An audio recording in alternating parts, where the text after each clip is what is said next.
Assalamualaikum warahmatullahi wabarakatuh. Salam sejahtera, salam sehat untuk semuanya. Terima kasih Prof. Moderator, Prof. Ismu, dan yang terhormat Guru Besar, Senior Sejawat. Pada kesempatan ini kami akan meneruskan presentasi dari Prof. Sisi yang selanjutnya yaitu prosedur pemberian imunisasi.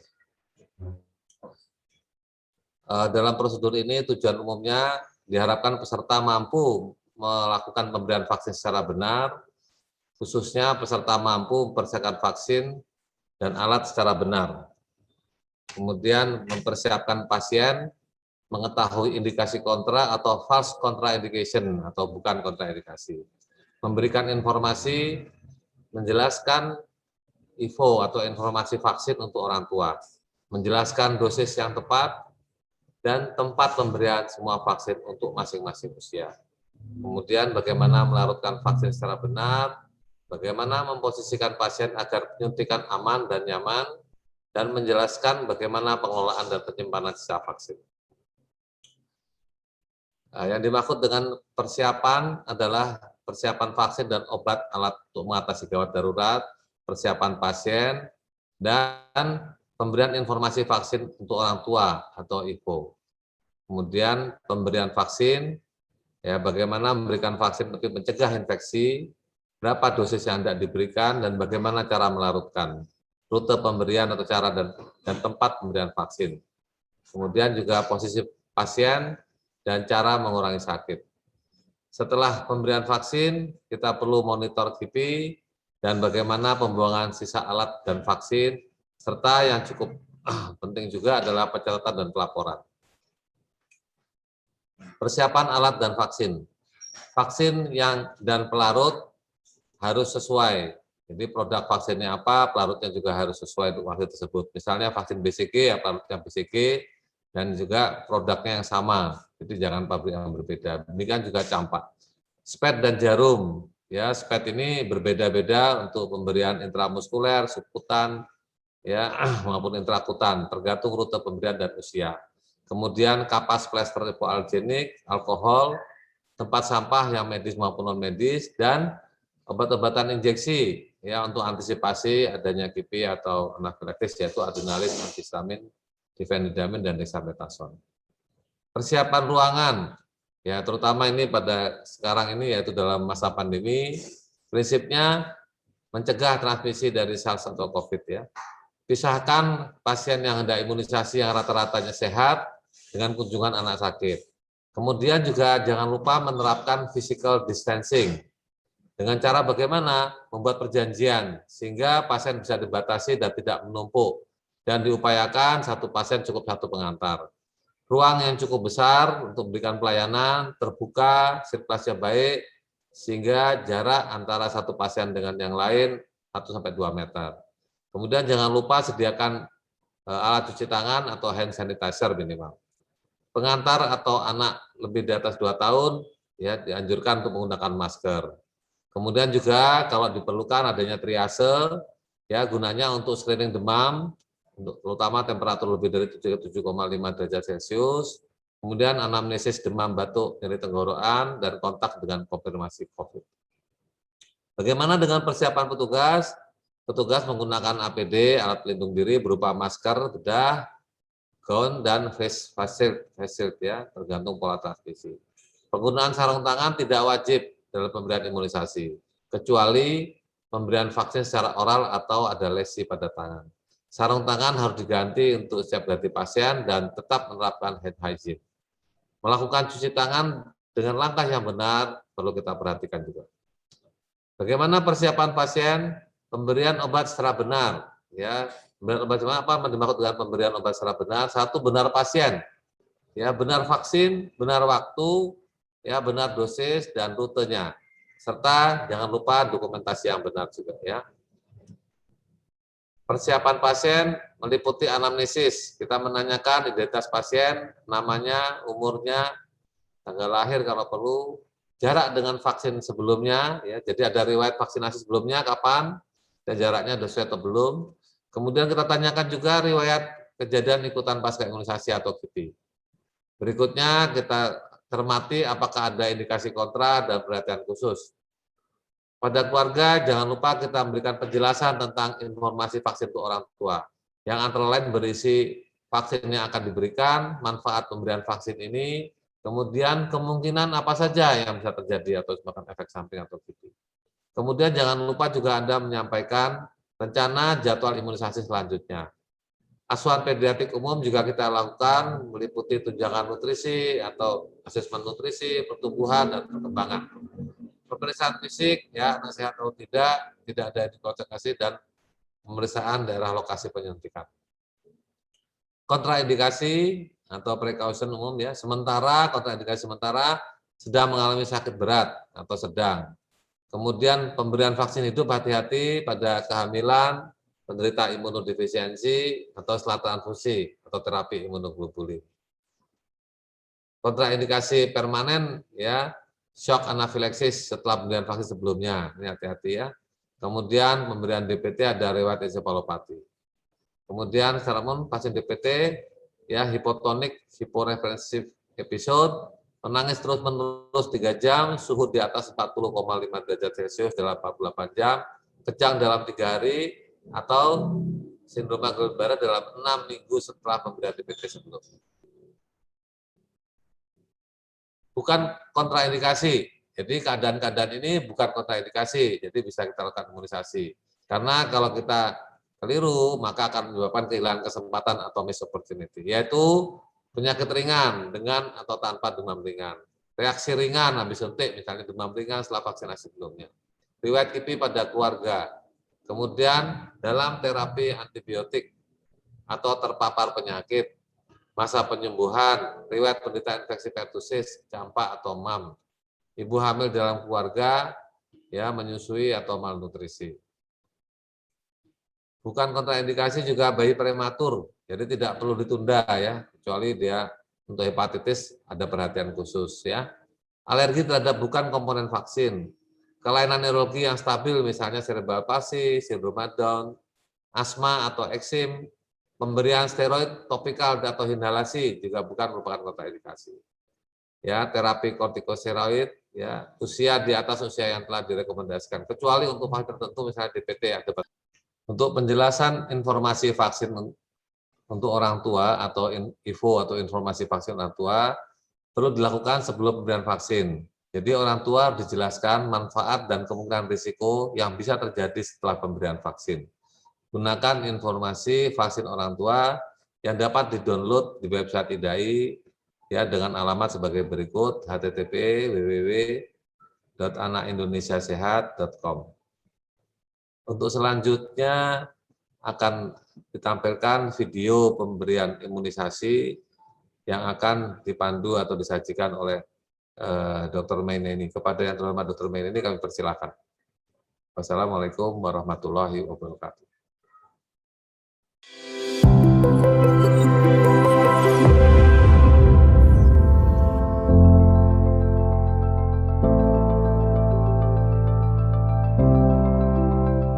Pada kesempatan ini kami akan menyampaikan tentang persiapan pemberian vaksin dan prosedur pemberian vaksin.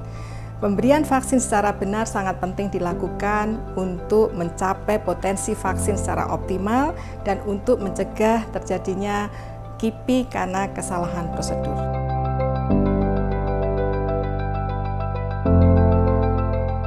Sebelum melakukan imunisasi, persiapan yang harus dilakukan oleh petugas adalah cuci tangan dengan 6 langkah yang benar dan menggunakan alat pelindung diri berupa 1.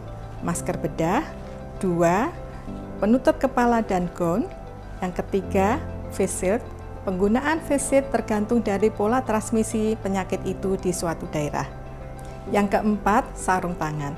Penggunaan sarung tangan tidak wajib dilakukan kecuali kalau ada luka atau lesi terbuka pada tangan petugas atau pemberian yang berisiko kontak dengan cairan, misalnya pemberian secara oral. Jika menggunakan sarung tangan, yakinkan sarung tangan dalam kondisi steril dan gunakan satu sarung tangan untuk satu pasien. Di masa pandemi, selain persiapan yang telah dilakukan di atas, kita perlu melakukan usaha untuk mencegah penularan penyakit COVID-19. Yang pertama, layanan imunisasi harus dipisahkan dari layanan anak sakit. Yang kedua, untuk mengurangi lama tunggu pasien, disarankan pasien datang sesuai dengan perjanjian. Yang ketiga, orang tua atau pengasuh dan anak di atas 2 tahun harus menggunakan masker. Dan selanjutnya, sebelum masuk layanan kesehatan, harus dilakukan screening terhadap kemungkinan infeksi COVID-19. Sebelum melakukan pemberian vaksinasi, petugas harus memastikan identitas pasien dengan cara menanyakan nama dan tanggal lahir, pastikan jenis vaksinasi yang akan diberikan dengan cara melihat buku KIA dan konfirmasi kepada orang tua. Yang perlu diperhatikan atau diyakinkan adalah jenis vaksinasi yang sudah diberikan sebelumnya dan jarak, terutama jarak minimal terhadap vaksin-vaksin tertentu. Dapatkan informasi dari orang tua dan catatan medik mengenai kontraindikasi, general precaution atau perhatian khusus, dan terjadinya reaksi KIPI pada imunisasi sebelumnya. Dan lakukan pemeriksaan fisik untuk meyakinkan anak dalam kondisi sehat. Hal-hal berikut merupakan kontraindikasi dilakukan imunisasi.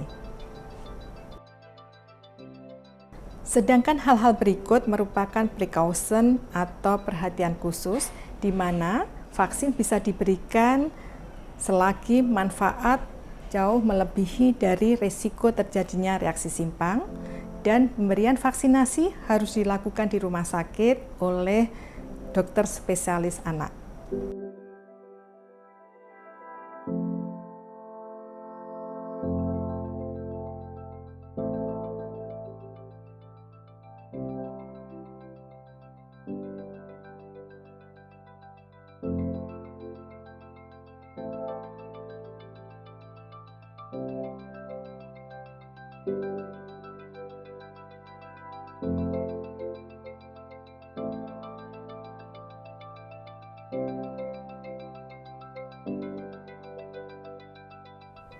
Selain persiapan petugas, hal penting yang perlu dilakukan adalah persiapan vaksin dan alat. Apa saja yang perlu kita persiapkan? Untuk vaksin, kita harus memastikan bahwa vaksin yang benar dalam kondisi yang baik. Vaksin harus tersimpan di dalam termos sehingga tetap menjaga suhu 2-8 derajat Celcius. Kemudian kita juga menyiapkan spike untuk berbagai ukuran seperti 0,05 jika kita akan memberikan imunisasi BCG dan SPED 3 mili untuk yang lainnya. Kemudian SPED 5 mili untuk melarutkan vaksin. Alat lain yang perlu disiapkan adalah jarum berbagai ukuran disesuaikan dengan kebutuhan, kemudian swab alkohol, plester. Jika akan menggunakan kapas DTT juga diperkenankan. Kemudian bak tempat suntikan, alkohol cuci tangan, sarung tangan harus yang steril. Kemudian hal lain adalah safety box. Ini untuk meletakkan sped bekas suntikan. Kemudian tempat sampah, baik tempat sampah medis maupun non medis. Yang tidak kalah penting harus disiapkan adalah emergency kit. Emergency kit minimal terdiri dari adrenalin, kemudian dexamethasone, difenhydramine, serta SPED untuk digunakan, dan juga jika dimungkinkan disiapkan kit emergensi yang berisi cairan kristaloid, kemudian infuset jika memang diperlukan. Kita sekarang akan melakukan persiapan vaksin. Memilih jenis vaksin yang akan digunakan dengan cara memastikan nama vaksinnya. Kemudian kita akan lihat apakah vaksin ini masih baik atau tidak dengan melihat tanggal kadaluarsanya, apakah masih bisa digunakan atau tidak. Hal lain yang perlu diperhatikan adalah VVM. Jadi vaksin vial monitor ini memiliki beberapa kategori. Kategori yang bisa untuk digunakan adalah kategori A dan B. Pada vaksin yang sifatnya live attenuated, selain vaksin, maka kita harus menyiapkan pelarutnya karena vaksin dalam sediaan serbuk, sehingga pelarut ini juga perlu kita lihat apakah masih dalam kondisi baik dengan cara melihat nama sesuai bahwa jika kita memberikan vaksin MR, maka kita harus menggunakan pelarut MR. Kemudian kita pastikan bahwa tanggal kadaluarsanya masih belum terlewati sehingga pelarut masih bisa digunakan. Kemudian kita buka pelarut, kita ambil menggunakan spet 5 mili.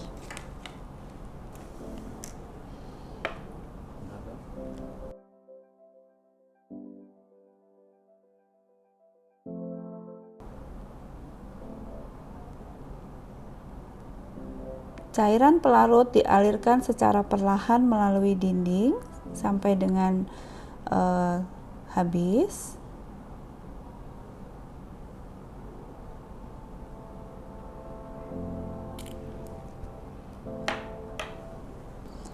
Setelah pelarut dimasukkan, kita akan melakukan homogenisasi ya dengan cara seperti ini.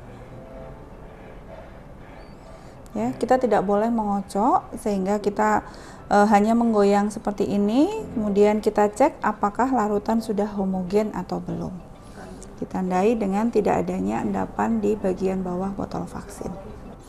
Hal lain yang perlu dilakukan setelah pelarutan adalah kita menuliskan tanggal dan jam dilarutkan, sehingga kita tahu dengan pasti bahwa kapan vaksin ini boleh untuk digunakan.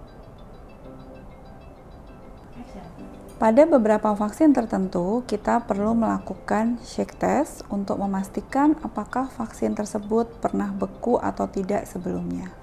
Shake test dilakukan dengan cara dikocok, kemudian diletakkan dan diamati dalam 60 menit. Dalam 60 menit, apakah akan muncul endapan atau tidak? Jika tidak muncul endapan, menunjukkan bahwa shake test negatif. Dan jika ada endapan, shake test positif. Shake test positif menunjukkan bahwa vaksin pernah beku sehingga sudah tidak boleh lagi untuk digunakan.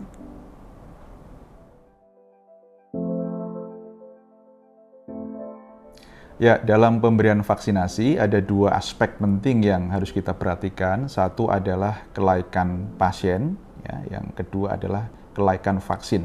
Nah, sekarang kita akan menunjukkan bagaimana kita mengecek kelaikan vaksin. Ya, yang pertama harus kita perhatikan penyimpanan vaksin. Ya. Vaksin kita simpan untuk mempertahankan cold chain, ya, untuk menjaga vaksin disimpan pada suhu yang seharusnya, yaitu 2-8 derajat, untuk menghindari kehilangan potensi biologisnya. Kita lihat di sini, ya, vaksin disimpan di sini. Kita ambil. Hari ini kita akan memberikan vaksin Pentabio, itu vaksin kombinasi antara DPT, HIV, dan hepatitis B. Kita lihat di sini tersedia beberapa vaksin Pentabio. Nah, hal pertama yang harus kita lihat adalah tanggal kedaluarsa vaksin. Di sini kita lihat dari 4 ini vaksin Pentabio semuanya tanggal kedua adalah Juli tahun 2021, yang artinya vaksin ini dapat dipakai sampai tanggal 31 Juli 2021 pukul 23.59,99 sekian menit, ya. Nah, tetapi vaksin yang belum kedaluarsa belum tentu juga masih layak untuk diberikan. Kita harus mengecek indikator lain, yaitu yang kita sebut sebagai VVM, ya, Vaksin Vial Monitor. Ya, kita perhatikan VVM di sini, ya, tanda lingkaran dengan kotak di dalamnya. Yang pertama ini perhatikan bahwa kotak di tengah warnanya putih bersih, ya. Kemudian yang kedua, kotak di tengah sudah mulai berwarna ungu tapi lebih jernih daripada warna lingkaran di luarnya. Dan yang berikutnya, warna kotak di tengah sudah sama dengan warna lingkaran di luarnya. Dan yang terakhir, warna kotak di tengah lebih gelap, ya, daripada warna lingkaran di luarnya. Nah, dengan demikian yang masih layak digunakan adalah dua vaksin pertama ini, ya. Dan untuk urutan penggunaannya kita gunakan dulu yang kelas B, yaitu yang bagian tengah sudah mulai warnanya gelap daripada luar, tetapi masih lebih terang daripada bagian luar. Ya, kita akan mulai menyiapkan pengambilan vaksin. Ya, kita mulai dari pembersihan bagian tutup ya dari vaksin ini, karena vaksinnya adalah vaksin multidosis. Ya, sehingga kita pastikan tidak ada kontaminasi ya pada bagian ini. Kita bersihkan ya, di bagian karetnya. Nah, kemudian kita lanjutkan dengan menyiapkan spet ya. Kita pakai spet 3 cc ya untuk pengambilan vaksin.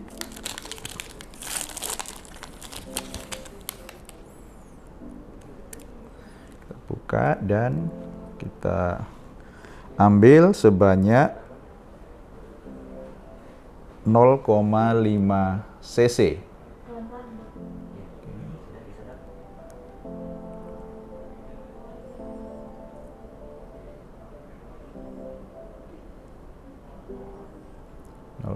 cc. Oke.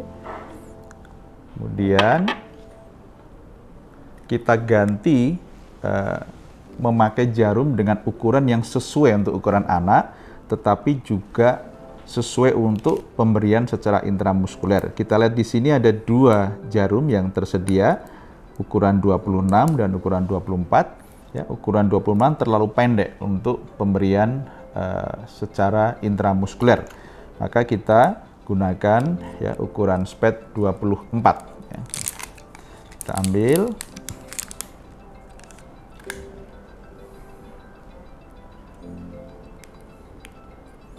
Kita lepas jarum yang besar ini, kemudian kita pasang dan kita keluarkan ya udara yang ada di dalam spet ini. Ya, dan vaksin siap untuk diberikan kepada pasien.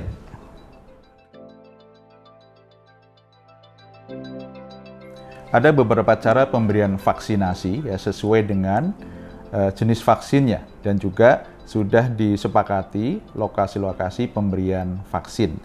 Kita mulai dari vaksin BCG. Ya, vaksin BCG secara kesepakatan program diberikan di lengan kanan atas, diberikan secara intradermal atau intrakutan. Ya.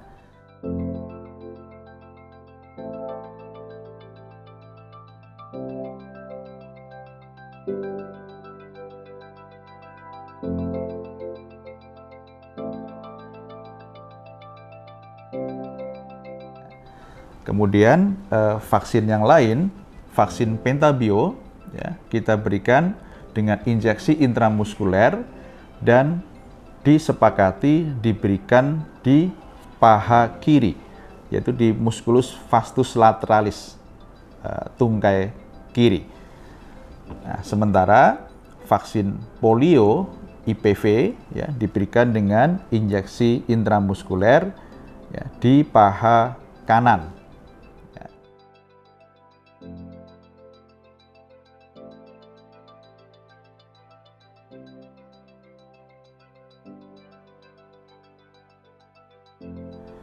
Kemudian untuk vaksin campak dan rubella ya, diberikan secara subkutan dalam, ya, diberikan di lengan kiri, ya, di musculus deltoid kiri.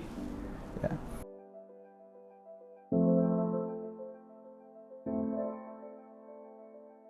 Vaksin harus diberikan dengan jenis injeksi yang tepat, ya, baik itu intrakutan, subkutan maupun intramuskuler, dan di lokasi yang sesuai dengan disepakati di program. Ya, sehingga perhatikan jangan sampai tertukar ya lokasi pemberian Pentabio dan polio misalkan, ya, kemudian juga antara lokasi pemberian vaksin BCG dan campak dan rubella. Nah, setelah memberikan vaksin pada pasien, setelah itu kita buang ya spet yang kita pakai dan pastikan tidak melakukan recapping ya untuk aspek keamanan. Jadi langsung kita masukkan dalam safety box ya tanpa melakukan recapping ya. Ya, dan jangan lupa setelah memberikan vaksin kita harus melakukan pencatatan ya vaksin yang sudah kita berikan ya, kita masukkan ke dalam catatan imunisasi yang ada di dalam buku KIA ya. Kita catat hari ini kita memberikan vaksin Pentabio yang pertama. Hari ini tanggal kita masukkan ya tanggal pemberian vaksinasi, kemudian juga nomor batch dari vaksin atau nomor seri vaksin, jenis vaksin, kemudian kita tanda tangani dan lokasi penyuntikan ya juga kita tuliskan di sini. Pentabio kita berikan di vastus lateral kiri. Setelah kita selesai memberikan vaksin ke pasien, ya jangan lupa untuk melakukan observasi pasien ini selama 30 menit ya di klinik atau di poli untuk mengantisipasi kemungkinan terjadinya reaksi anafilaksis. Untuk reaksi anafilaksis yang berat berupa shock anafilaksis, kita harus segera berikan epinefrin ya untuk mengatasi segera ya, shock anafilaksis yang terjadi.